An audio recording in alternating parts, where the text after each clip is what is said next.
तो दोस्तों हाल ही में आपने सुना होगा G7 समिट के बारे में। तो आज हम इसी पर बात करेंगे और जानेंगे कि आखिर ये G7 क्या है और 2021 में हुई G7 समिट में क्या हुआ। तो चलिए शुरू करते हैं मेरे यानी गोविंद चौरसिया के साथ।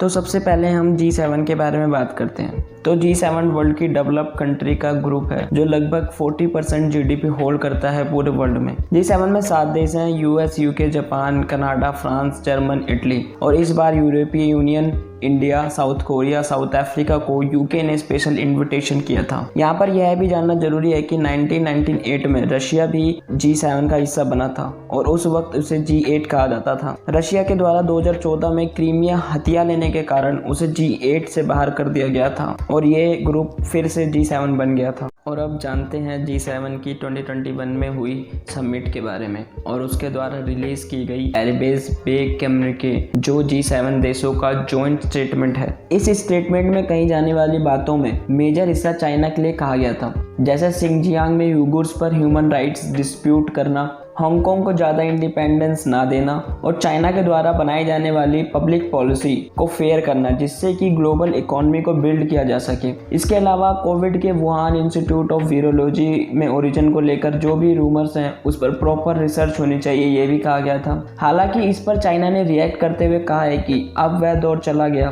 जब वेस्ट के कुछ मुट्ठी भर देश पूरी दुनिया की किस्मत को डिसाइड करते थे। और इस स्टेटमेंट में कहा गया है कि पूरी दुनिया में चाइना के बेल्ट एंड रोड इनिशिएटिव को अल्टरनेटिव देने के लिए G7 ने एक इंफ्रास्ट्रक्चर प्लान बनाया है जिसका नाम है build back better world B3W। इसकी बात करें तो यह एक ट्रांसपेरेंट इंफ्रास्ट्रक्चर प्लान होगा जो डेवलपिंग कंट्री के लिए $40 ट्रिलियन की नीड को 2035 तक पूरा करेगा। राइटर्स के मुताबिक यूएस ने यह क्लेम किया है कि यह प्लान चाइना के BRI को काउंटर करने के लिए नहीं है, यह सिर्फ उसका एक अल्टरनेटिव है। B3W climate change, health, digital technology, general equality और एक्सेट्रा पर इन्वेस्ट करेगा। हालांकि अभी तक यह कुछ साफ नहीं हुआ है कि यह पूरा प्लान कैसे स्टार्ट होगा और इसमें कौन कौन फंड करेगा, लेकिन यह बात देखने वाली होगी कि G7 ग्रुप कैसे चाइना के BRI के सामने अल्टरनेटिव रखेंगे। इंडिया की स्टैंड की बात करें B3W पर तो ANI के मुताबिक गवर्नमेंट ऑफ इंडिया इसको स्टडी कर रहा है और हो सकता है कि आने वाले समय पर इसका वेलकम भी करे क्योंकि यह एक BRI का अल्टरनेटिव है। और दूसरी बात, यह Chinese belt and road initiative के चाइना पाकिस्तान इकोनॉमिक कॉरिडोर जो POK से होकर गुजर रहा है जिसके लिए इंडिया से कोई भी परमिशन नहीं लिया गया, इस कारण भी हो सकता है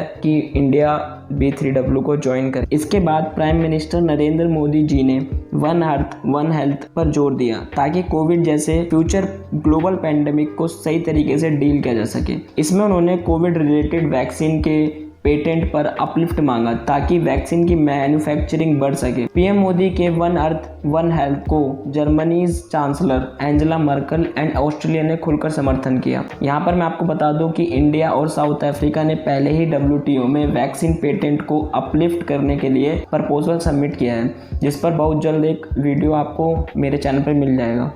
स्टेटमेंट में एक बात और थी जो जोर देके कही गई थी, वो थी क्लाइमेट चेंज। क्लाइमेट चेंज की बात करें तो G7 देशों ने यह प्रॉमिस किया है कि 2022 खत्म होते होते वह लोग उन कोल प्रोजेक्ट फंडिंग को खत्म कर देंगे जहां कार्बन कैप्चर टेक्नोलॉजी इंस्टॉल नहीं है। इसके अलावा विकासशील देशों को $2 बिलियन एंड पुअर कंट्रीज के लिए $100 बिलियन का फंड किया जाएगा ताकि ये लोग भी क्लाइमेट एफर्ट में साथ दे सकें। लेकिन यहाँ पर कुछ एक्सपर्ट का कहना है कि G7 कंट्रियां जिन्होंने अभी तक अपने यहाँ कोल प्रोजेक्ट या फिर कोल को खत्म नहीं किया है और ना ही इस पर कोई एक्शन लिया है और यह कंट्रियां मिलकर 25% पॉल्यूशन एमिट करती हैं ग्लोबली, तो यह देखना बहुत जरूरी हो जाता है कि यह अपनी ही बात पे कैसे खरी उतरती हैं।